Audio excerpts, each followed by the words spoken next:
O Brasil é o país do futuro. Você já ouviu falar nisso aí, né? O Brasil é o país do futuro. Isso foi criado em um livro em 1941 por um autor judeu que se chamava Stefan Zweig. Ele andou pelo Brasil, viu a nossa cultura, viu o nosso país inteiro e decidiu falar que a gente tinha um longo futuro pela frente, que era bem capaz, nas próximas décadas, o Brasil virar uma grande potência. O livro foi muito criticado, né? Mas nos anos 2000 isso voltou à tona. Todo mundo falando assim, o Brasil é o país do futuro, porque a gente acha que o Brasil é um país muito atrasado, retrógrado, que tem pouco dinheiro, ou que tem muita violência. Pois é, eu ainda continuo achando que o Brasil é o país do futuro. Mas eu juntei um tanto de prova hoje no vídeo para te falar, cadê o futuro? Quando que chega esse futuro? É hoje, no Nerd Show.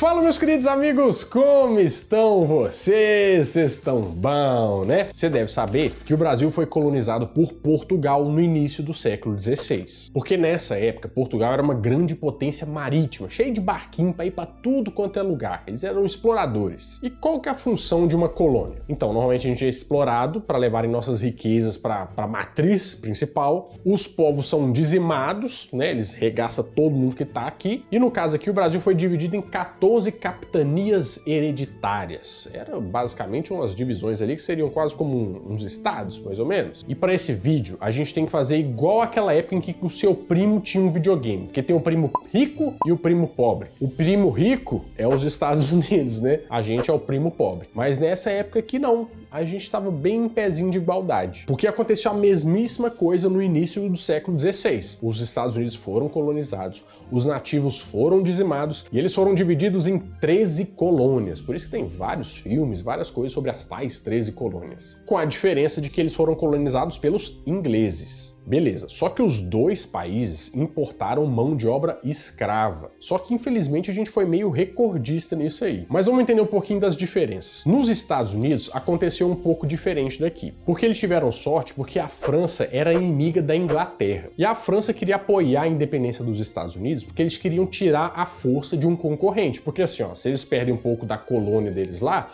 eles vão ter menos poderio, menos recursos, então para eles era muito bom. Então em 1776 os Estados Unidos teve o republicanismo e o primeiro presidente deles foi eleito em 1789, que foi o George Washington. Além disso, eles criaram a primeira e única Constituição dos Estados Unidos, que foi criada na Convenção da Filadélfia. Agora vamos entender o que aconteceu aqui no Brasil. No Brasil, a independência foi um pouco adiada. Por quê? A família real portuguesa, ao contrário do que aconteceu nos Estados Unidos, eles vieram para a colônia. Por quê? Eles estavam fugidos do tal do Napoleão Bonaparte, que também tinha a ver com a França. Isso era mais ou menos em 1808. Só que aí tá, vamos fazer a independência do Brasil. Independência ou morte!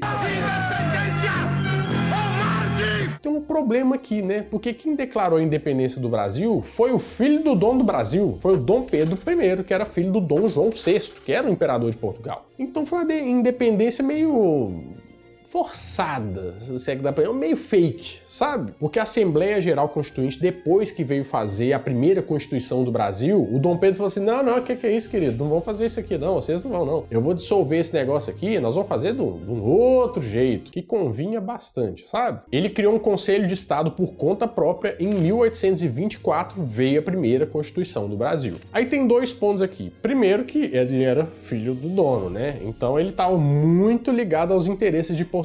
E segundo, que não era presidencialismo, republicanismo aqui, era um imperador. Ele mandava no Brasil. Então ele ter o poder todo na mão dele atrapalhou muito o desenvolvimento econômico naquele inicinho ali. Ou seja, o comércio que era para ser livre não era tão livre assim. E onde tem barreira, tem problema. Teve um outro grande problema que foi a escravidão em toda a América Latina. Não foi exclusividade aqui do Brasil, não. Só que a escravidão, além de ser muito terrível, se você parar para pensar, era um esquema meio que lucrativo para quem fazia, para os países que faziam, porque eles não tinham custo e tinham só lucro. É horrível, mas é verdade. Os Estados Unidos aboliram a escravidão em 1865. Mas assim, nessa época, o país cresceu demais. O Brasil foi o último a abolir, né, em 1888. Mas isso não é porque o pessoal era bonzinho lá e queria, não. Foi uma pressão que a Inglaterra fez com o Brasil. Por quê? Eles queriam tornar o Brasil um mercado consumidor. Mas só que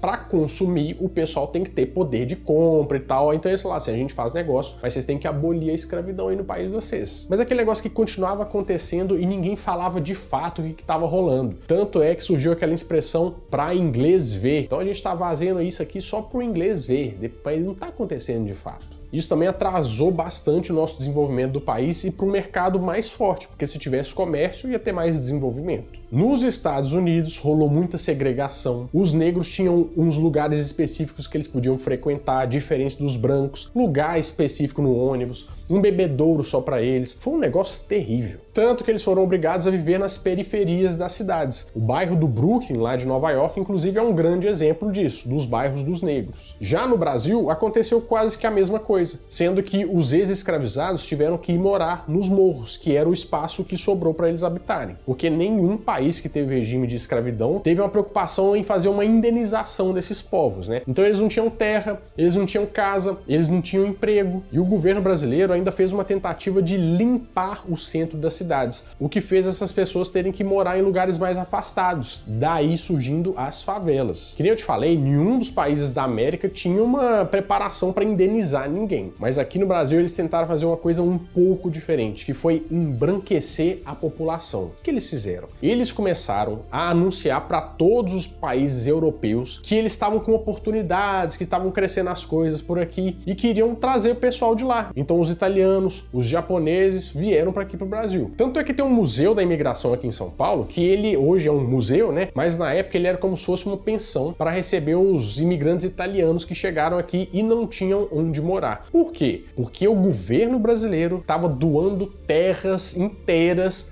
para esse pessoal só por eles virem para cá, só para habitar o Brasil. Coisa que nunca aconteceu com o pessoal que veio da África para cá. Então muitos dos negros trabalhavam na informalidade, né? E os que recebiam algum valor de dinheiro recebiam muito pouco, porque até então eles estavam trabalhando de graça. O pessoal não valorizava nada isso. Só que tinha um grande problema que ninguém pensou. Porque, por exemplo, nos Estados Unidos, os negros eram mais ou menos 13% da população. Aqui no Brasil, eram mais de 50%. Na verdade, eles são a maioria. Se eles são a maioria, não tem poder de compra, não participam muito da sociedade, como que você vai fazer alguma coisa, né? Fica um pouco difícil. O maior erro brasileiro foi não inserir eles no mercado de trabalho ou nos meios de produção. Porque, afinal de contas, eles já estavam aqui, eles conheciam as terras, eles já sabiam tudo que estava rolando, mas eles preferiam trazer outras pessoas e ensinar para fazer de um jeito diferente. Enquanto isso, na casa do nosso primo rico, os Estados Unidos tinham mais tempo para se desenvolver, tinham mais mecanismos para fazer as leis deles funcionar melhor, porque a Constituição deles é muito flexível. Eles podem mudar algumas coisas sem precisar ter uma grande crise no país, uma crise política que nem acontece por aqui. Ou seja, foi muito facilitado. E tem também, só estou analisando friamente aqui, tá, gente? Só lembrando sempre, porque a colonização brasileira foi toda baseada no catolicismo. Ou seja, isso embasou toda a sociedade que os portugueses trouxeram para cá e os ensinamentos delas. E os jesuítas vieram para cá para catequizar os selvagens, né, para trazer eles para o catolicismo, que eles estavam lá no pecado e tudo mais. Só que o catolicismo se tornou a religião oficial aqui no Brasil. E uma das coisas que pregavam é que só podia existir essa religião e todas as outras religiões eram perseguidas por aqui, sejam as religiões de matrizes africanas ou qualquer outra. Sendo que no nosso primo rico, nos Estados Unidos, lembrando, começaram junto com a gente nas mesmas condições, os ingleses que foram lá colonizar já tinham um pensamento mais livre sobre religião. Eles pregavam a liberdade religiosa, todo mundo podia ter qualquer tipo de religião, o que foi muito bom para a economia. Mas você sabe por quê? Tinha um cara que chamava João Calvino. E esse cara foi para a Europa e começou a dar umas ideias lá pro pessoal, falando assim, olha só, Deus tem uma lista aí de um pessoal que ele já sabe que quer salvar, né? Só que para você saber em que pé que você tá, se você tá bem ou não tá, tem algumas coisas que você pode fazer, que é tipo assim, trabalhar duro, aproveitar os frutos do seu trabalho, ser uma pessoa boa. E o pessoal da burguesia comprou essa ideia. O pessoal da burguesia, você deve saber que é o pessoal que tinha grana, né? Ou seja, eles entraram de cabeça nisso. Enquanto o catolicismo, vocês devem saber que eles condenam muito o acúmulo de riquezas, eles condenam também o lucro e condenam também você aproveitar dos frutos do seu trabalho. Ou seja, ficou um pouco difícil o desenvolvimento econômico.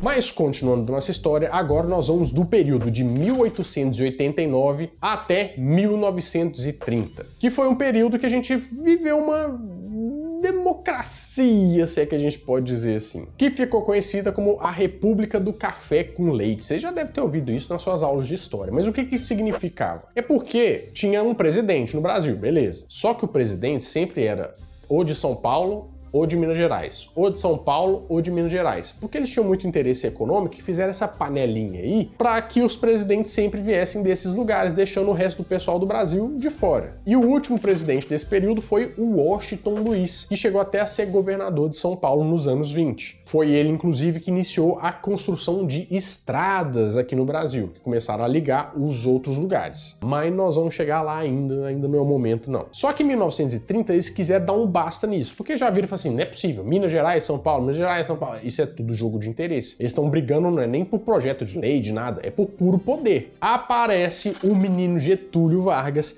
e dá um golpe nesse negócio aí. E instituiu um governo provisório. Governo provisório é um negócio um pouco estranho, né? E isso abre brecha para todo mundo achar que pode tirar uma lasquinha desse tipo de poder aí. Aí que começaram a acontecer algumas coisas. Por exemplo, Getúlio Vargas então tá no poder. Quando ele tá no poder, abre-se uma vaguinha e algumas ideias começam a surgir. E você vai ver que tem muito a ver com várias coisas que a gente vê hoje em dia. Na verdade, a história é bem cíclica e a gente consegue ver isso tudo estudando isso aqui. Quando Getúlio Vargas entra no poder, alguns dos partidos mais à esquerda começam a ganhar um certo destaque, como por exemplo a Aliança Nacional Libertadora e o PCB. Tanto que em 1935 eles tentam tomar o poder, né? O que ficou conhecido como a Intentona Comunista. Você já deve ter ouvido isso em algum lugar na sua aula de história. O objetivo era tirar o Getúlio Vargas do poder, mas eles não conseguiram porque não tiveram muito apoio popular, né? Não fez tanto sucesso essa parada, assim. Mas na mesma época surgiu o oposto, né? Que era o integralismo, também conhecido como fascismo à brasileira, que basicamente era bem à direita e colocava alguns preceitos que eles tinham, né? Tanto é que o slogan era Deus, Pátria e Família. Mas Getúlio Vargas, em 1937, dá um golpe do golpe, né? E agora sim ele implementa o Estado Novo, cujo integralismo lá achou que seria muito bom para eles, porque eles estavam mais à direita e tal. Mas uma das coisas que Getúlio Vargas fez foi extinguir todos os partidos do Brasil. E eles não ficaram muito felizes com isso, né? E quiseram depor Getúlio Vargas também. Ou seja, eram dois lados tentando brigar contra o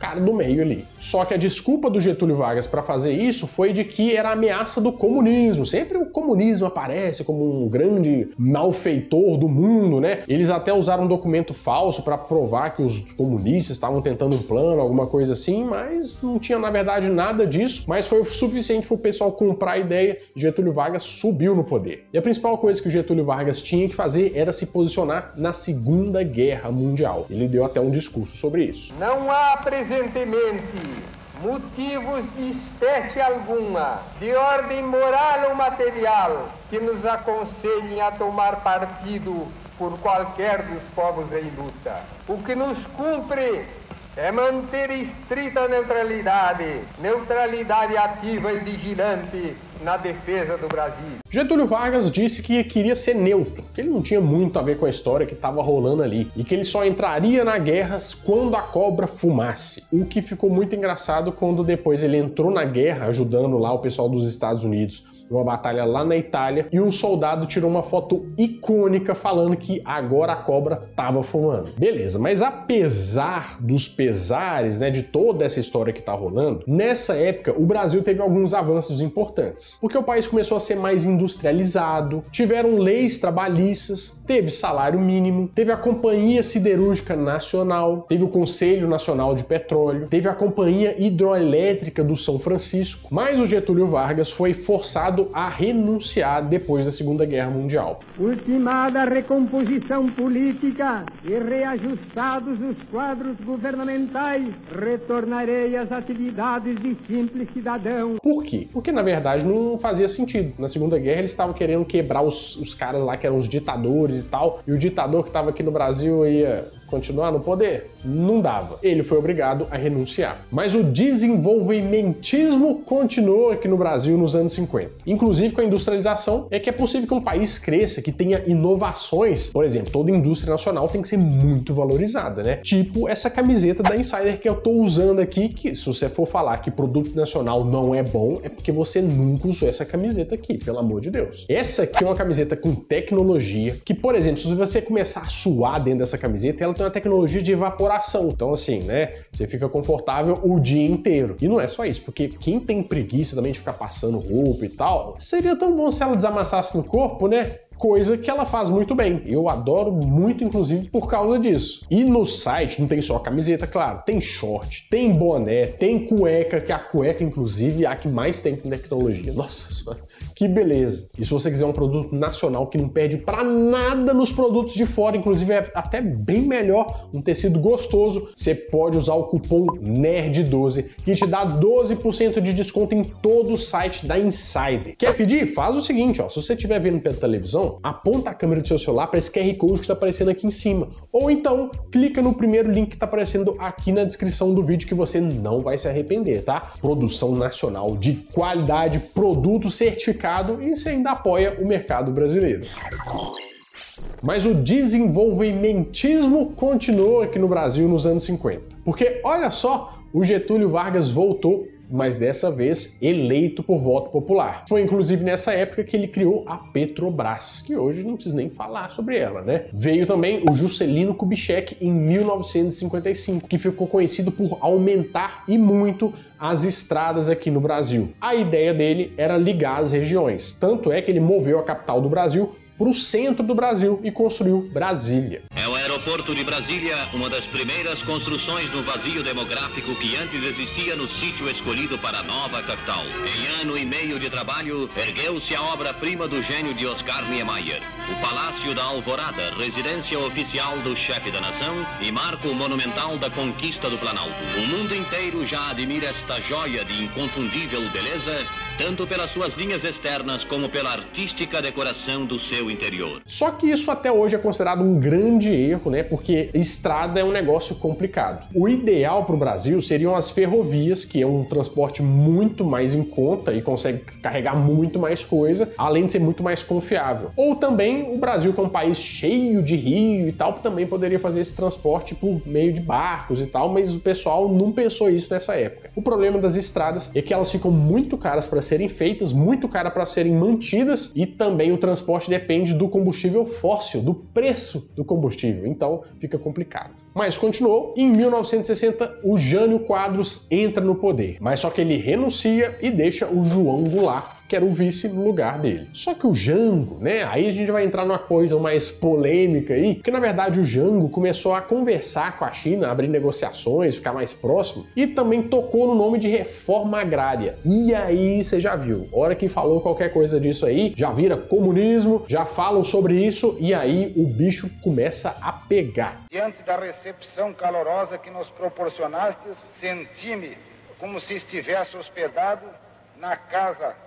de um velho e bom amigo. Que culminou no golpe de 1964. Mas vamos ver como é que estava o nosso primo rico, os Estados Unidos, nessa época, porque nós estamos fazendo uma grande comparação aqui na linha do tempo, né? Pois é, as semelhanças com o Brasil terminaram já tem um tempo. Porque agora os Estados Unidos que influenciam os outros países. Inclusive, tinha uma operação pronta que se chamava Brother Sam, que podia acontecer a qualquer momento aqui no Brasil, caso o golpe não fosse feito por aqui. Porque era de muito interesse dos Estados Unidos que isso tivesse acontecido, sabe? O interessante é que o Brasil sempre tem alguém que tá na aba dele, assim, sabe? Interessado. Primeiro era a Inglaterra, que queria trazer a gente como consumidor. Portugal, que queria tirar as nossas riquezas, um tanto de coisa que a gente queria. Os Estados Unidos também estavam de olho no nosso comercial aqui. Entre 1960 e 1980, os Estados Unidos meteram o bedelho em todos os países do tal chamado terceiro mundo. Sempre com a oportunidade de comprar um recurso natural aqui, aqui, uma coisinha ali, uns produtinhos que eles não tinham por lá, sabe? Que a gente conhece como um país imperialista, que a gente nem chamou ele na conversa, mas ele já tá metendo o bedelho, dando opinião, dando solução e entrando sem você pedir para resolver os seus problemas. E eles tiveram muita influência em todos os países do mundo. A estratégia deles era muito maligna, mas é o seguinte, por exemplo, aqui teve um milagre econômico, né? Que a gente evoluiu muita coisa e tal. A gente pegou um dinheiro emprestado e fez uma dívida gigantesca com os Estados Unidos. E quem que ia receber esses juros depois? Os próprios Estados Unidos, olha só. Interessante para eles que a gente tivesse bem amiguinho deles, né? Que legal. Por acaso, assim, eles também destruíram o Japão, né? Bastante. E depois vieram bonzinhos com dinheiro para ajudar a reconstruir o país e cobrar juros depois. E fizeram a mesma coisa com a Coreia do Sul. Olha só.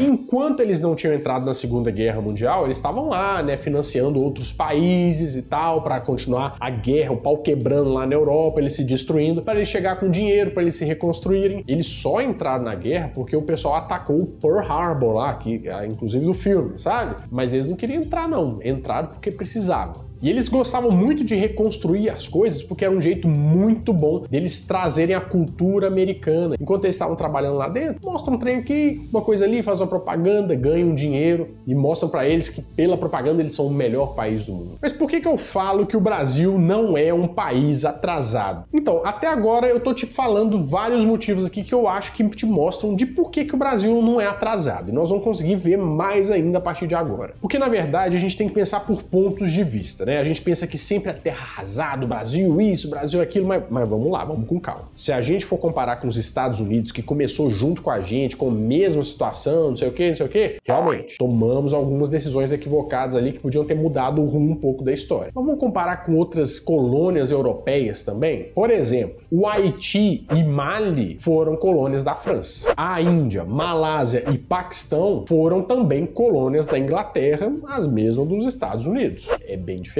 né? E ao longo do tempo tiveram várias mentiras também que o pessoal tenta dar como justificativa para o que acontece no Brasil. Por exemplo, que nos Estados Unidos a colônia teve um comportamento de povoamento, ou seja, eles só foram para lá para povoar o lugar. E aqui foi uma colônia de exploração, sendo que isso é total uma mentira. Em todas as colônias americanas do América, né? Não é só os Estados Unidos não, América, foi a mesmíssima coisa. Aconteceu do mesmo jeito. A gente já ouviu falar também que só vieram para o Brasil os burros, as pessoas que eram de má índole, os criminosos. Isso é tudo baboseira também. Porque assim, o mau caratismo, ele é genético? Porque se o mau caratismo for genético, aí pode parar o mundo também. Acho que as condições é que criam um certo mau caratismo, né? A oportunidade ou a falta das oportunidades que realmente geram um comportamento ali de desordem natural. Na verdade, o que eu acho, e eu quero que você me fale o que você acha também, o grande problema do Brasil foi o projeto para o Brasil. O projeto, no geral, foi meio bagunçado, né? E a gente pode falar que o Brasil não deu certo?